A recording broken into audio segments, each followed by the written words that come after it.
For more on this, let's bring in former FBI investigator Bill Daly. Bill, you know, the president himself said that he thinks there are, quote, answers coming up very soon.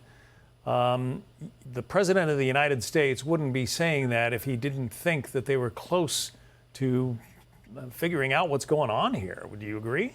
Mm-hmm. Yeah, sure, John. And he's getting briefs from the FBI, perhaps from directly from Director Kash Patel. Don't forget, both of them have been extremely supportive and involved in this. The president has committed whatever resources the federal government can bring to bear on this.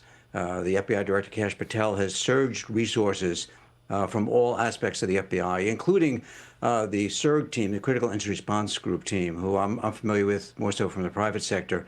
And this is really the best, all these people, the best the FBI, and I would probably say law enforcement around the world has to offer. So if you were ever in a situation, these are the people you want to be at your side.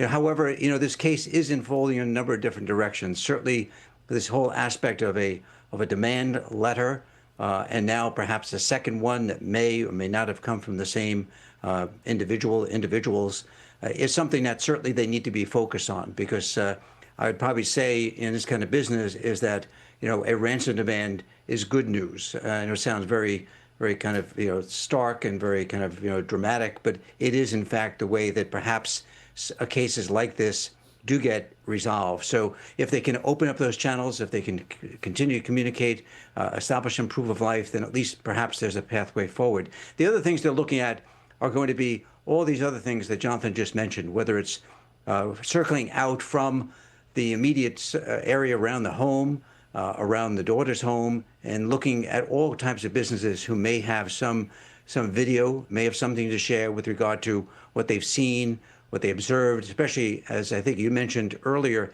in some of those kind of very dark moments of the middle of the night. Yeah.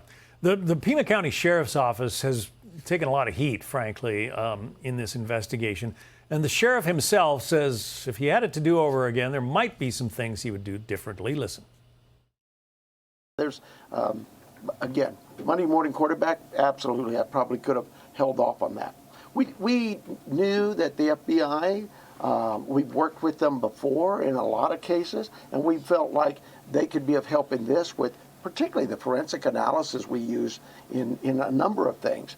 But we, at the start of this thing, we weren't sure what we had. I'll let the courts worry about that. We will certainly be open to the courts of anything that's been removed from that house, and we follow the rules of laws.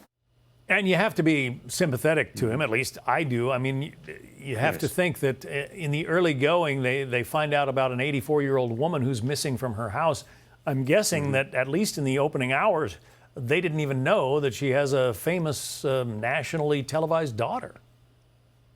You're exactly right, John. And so, you have to picture yourself, many people sit back in kind of the armchair kind of review of this and detective work and say coulda, shoulda, woulda. But, when you realize that police are rolling up on a situation when somebody is kind of missing, they don't know the state of that person. Could they have wandered off? Could something else have happened to them? Could they have gone out for a walk and trip and fallen and become incapacitated? So in those kind of early hours and probably a good part of the first day when they're trying to piece this together, they probably did some things that now, in retrospect, understanding the gravity of the situation, may have done differently. But let's put that aside for a second and say that as they kind of moved along, this investigation has unfolded, as I said, in a number of different areas, one of them being these leads that keep coming in. And I'm sure there are many, many leads that we're not aware of. And we're just seeing maybe the tip of some of these icebergs out there when we see agents going to visit people looking at videos. But there's a lot of other things they're following up on. It includes things such as the CAS team, the Cellular Analyst Survey team that the FBI has, which has been integral to many investigations, including finding the killer of the Idaho murders over about 2 years ago or so. So these individuals are very, very technically savvy. They're bringing all these resources in. So there are a couple of different avenues they're pursuing. Yes, they want to pursue these letters, see where this leads them, see if they can get some proof of life, establish some type of contact.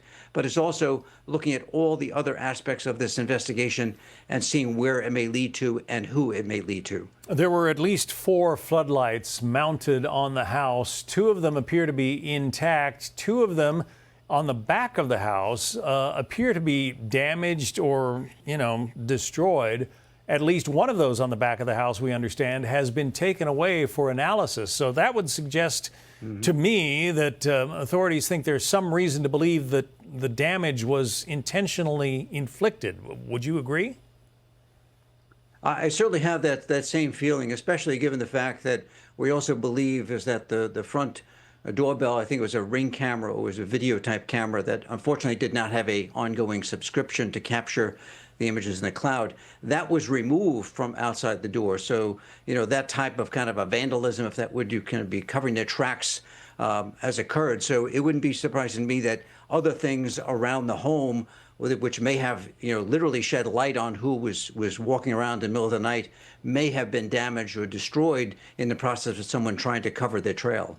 One more quick question for you, Bill. We're looking at video of an FBI, apparently tech, or possibly sheriff's tech, removing a camera from the roof, which just took place yesterday. We believe it was a camera. It was a little difficult to see. But one would think they would have come up with that earlier. Yeah, I'm surprised if that is in fact a camera. I'm surprised that wasn't kind of in the inventory of things that were in the home that would have been told to them by family members. We do know from other reports that neighbors had pointed out to the Bureau and to the Sheriff's Office that that roof had recently only been put on the home. If you can see some from your flyovers, it's extremely bright white. Yeah. So it hasn't aged in the weather, especially some of the very intense heat down in Arizona. So, the question is that whether it was up there before, if it was a camera, whether there's something else that they took down that perhaps had some forensic evidence on it, fingerprints or some other information they could glean. So there's a lot of aspects of this that are quite kind of, I guess, compelling with regard to the amount of effort gone through to be able to kind of recover and re-recover more forensic information. They've gone to the home now about 3 times, including the first pass by the Sheriff's Office. It goes to show you that there'd be more information, there's more leads, there's more kind of perhaps, kind of forensic breadcrumbs that they're realizing that they have to go back and look a little bit further because of either what's contained perhaps in some of these notes or just be based on leads that they're receiving. Based on what the president says, we may be getting some answers very soon. We hope. Former FBI investigator Bill Daly. Bill, thank you. John, good to be with you. You too. Hey, it's Will Kane. Click here to subscribe to the Fox News channel on YouTube. It's the best way to get our latest interviews and highlights. And click to subscribe to the Will Kane podcast for full episodes right now.